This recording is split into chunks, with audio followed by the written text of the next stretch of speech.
everyone, and welcome to today's episode. We're going to be talking about A Winter of Sweet Secrets by Heidi McCahan. So, this one is a contemporary romance and it also has some women's fiction story elements, and it fits within the broader Christian fiction category, and it's a standalone story. So, why did I want to read this one? Well, I've enjoyed reading Heidi's books in the past, and I came across this one and saw the book description and the Alaskan setting and thought, yes, this is one I definitely want to read. And I'll add my usual disclaimer and many thanks to the publisher who provided me with an advance reader copy, and all the opinions that I express in this episode are completely my own. So let's talk about the book. A Winter of Sweet Secrets by Heidi McCahan is set in Alaska in a really adorable small town. And Alaska's a setting I do like visiting because it's winter pretty much all the time there. So it is a winter story that starts in January. And we have a number of romance and women's fiction tropes in this one. So in terms of the romance, it's a second chances romance, which is really fun. We also have grumpy sunshine in it. So we have a little bit of a grump of a hero and we have a very optimistic heroine. And we've got opposites attract and different worlds because our single dad hero is from the South in America, from Charleston. So Alaska's very different for him. And he really is a fish out of water in the setting. And in terms of the women's fiction side, we've got feuding families. So that's his aunt and uncle and her grandmother. And they have a lot of history back in Evergreen, Alaska, which is the setting. We also have a focus on the sisters. So our leading lady's sister is a point of view character in the book, and we get to find out what's going on with her as well. And her marriage is in trouble, which is one of the women's fiction themes that we have in the story. And there's also a couple of really fun mysteries to solve. So let's start with the first line, which is this one.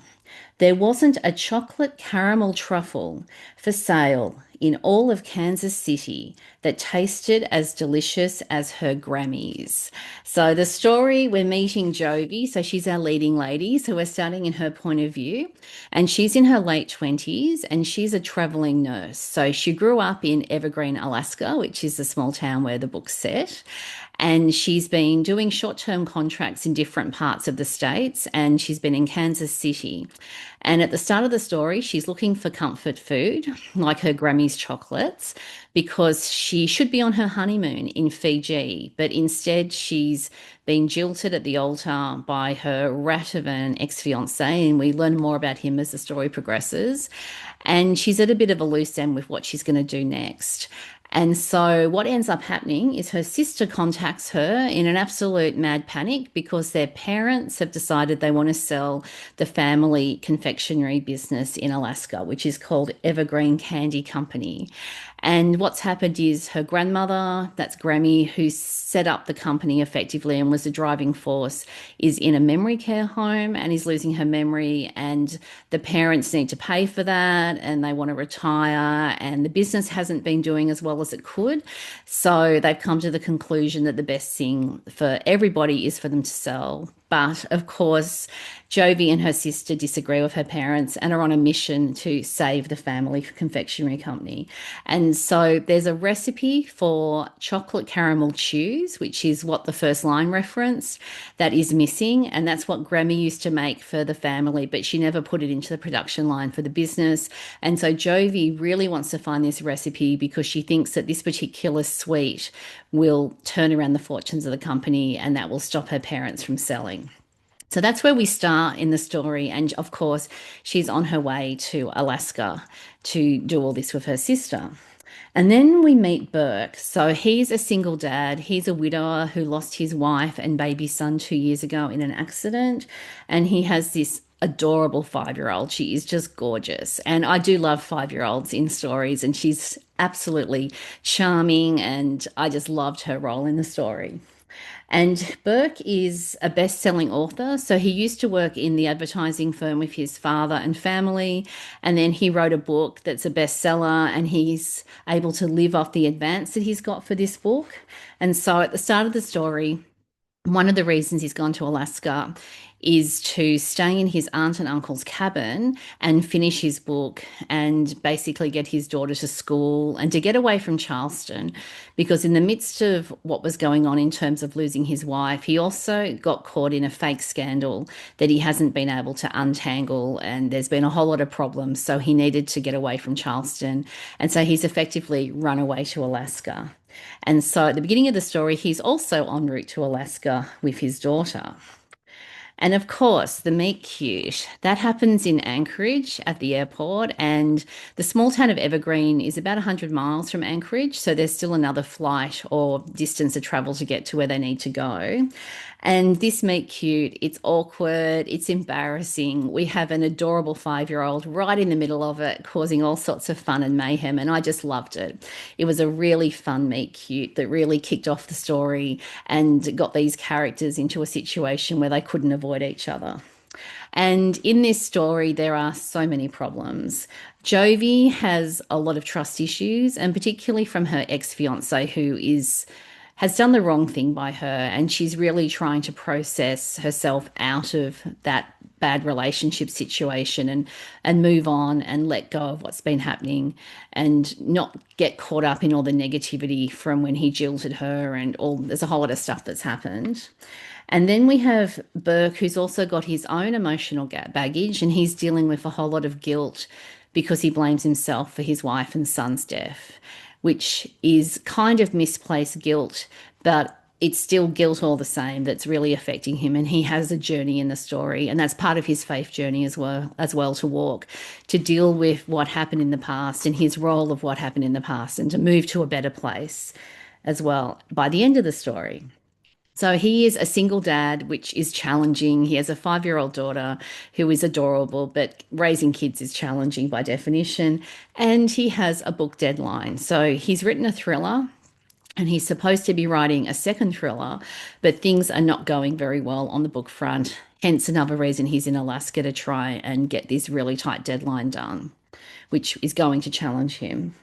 And then we have the women's fiction element in the story, which is Jovi's sister. And she's older than Jovi. She's been married for 6 or 7 years, and there's problems and issues in her marriage that will play out in the story as well. And so we have the two mysteries really that are going on. We've got the feuding families and what happened in the past in terms of Jovi's grandma and Burke's aunt and uncle. And we also have the mystery of what's happened to this chocolate caramel cheese recipe that they are looking everywhere to find, because this recipe is the secret to try and get this business back on track so they can keep the family legacy with the candy business in the family. And I absolutely love this story. It was such a fun story. The romance was fun and it was complicated, and there were some real reasons as to why these two couldn't get together and they just couldn't have a smooth path to happily ever after. And I really like the grumpy sunshine. Sometimes grumpy sunshine can be too much, where you've got too much grumpiness and too much sunshine. But I think in this one, that was a really lovely balance between his grumpiness, and he had some genuine reasons to be grumpy with some of the things that happened, and also her sunshine and optimism, which was part of her character that I really liked, because she wasn't going to give up and she was determined to find this recipe for these chocolate caramel chews as well. And we have the adorable 5-year-old, and kids are just so fun in stories, and I just loved her. And there is lots of family drama, and I'm not going to say any more and give away spoilers, but that was a major part of the story in terms of how everything unpacked. And the mysteries were so fun, and I didn't necessarily pick how they were going to play out either. And the ending of the story was just fabulous. And I love it when you read a romance and you get a really good grand gesture style ending that ties everything up really neatly. And I enjoyed that as well. So, my favorite book quote in the story is this one: "What a gift to see God make something beautiful from the bitter ashes of our heartache." And so our characters, or probably our three main characters and a few side characters, they have a lot of emotional baggage and a lot of heartache and a lot of things, really hard things that have happened in the past that they've got to deal with. And in particular, Jovi's sister has a lot of stuff going on as well. And so I would describe this one as having relevant faith elements, and the characters are really dealing with trust and forgiveness issues, and those themes are explored in the story. So, in terms of the impact on me, with the romance, there were lots of smiles because it was such a fun romance. And I just really enjoyed being with these characters and journeying with them.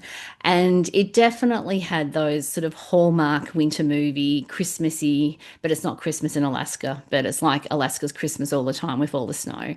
But it definitely had those wonderful hallmark vibes that I like reading in books.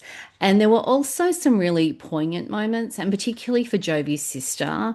There was, as I said, there was some hard stuff that she was dealing with in her marriage, and I really appreciated the sensitivity and the care in the way Heidi wrote those scenes. And we really got to journey with her sister to find out what had happened. And it was just a lovely part of the story. And I really liked how that all played out. And I was also intrigued by all the mysteries and wanted to know how they were going to work out. So, in summary, I would recommend A Winter of Sweet Secrets to readers who like second chance romances with single dads and an adorable 5-year-old. If you like the grumpy sunshine romance trope, you'll like this one. If you like characters that have a lot of depth with complex families and family secrets and family drama in the story, you'll like this one. If you like mysteries to solve in your books, then you'll appreciate the mysteries and how they play out. If you like stories where the characters are trying to save the family business, then you'll like this one. If you like Hallmark romance vibes in your books, then this is definitely one to look at. And if you love the Alaskan small town setting, it's just lovely. I live in Australia in summer nearly all the time, and we don't see snow very often. So I just love that wintry, snowy setting as well.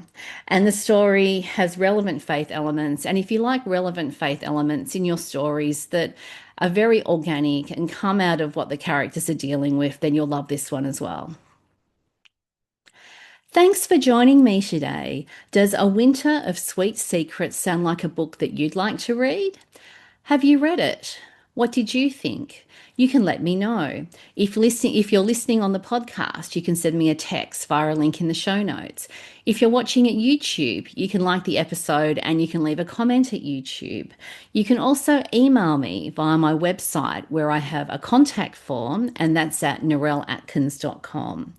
And if you've enjoyed this episode, please subscribe at your favourite podcasting app or subscribe at YouTube so you won't miss an episode. And if you've enjoyed this episode, please share the link with a friend, especially a friend who you think would enjoy reading Heidi's books and a friend who likes reading contemporary romance. Thanks for tuning in, and see you next time.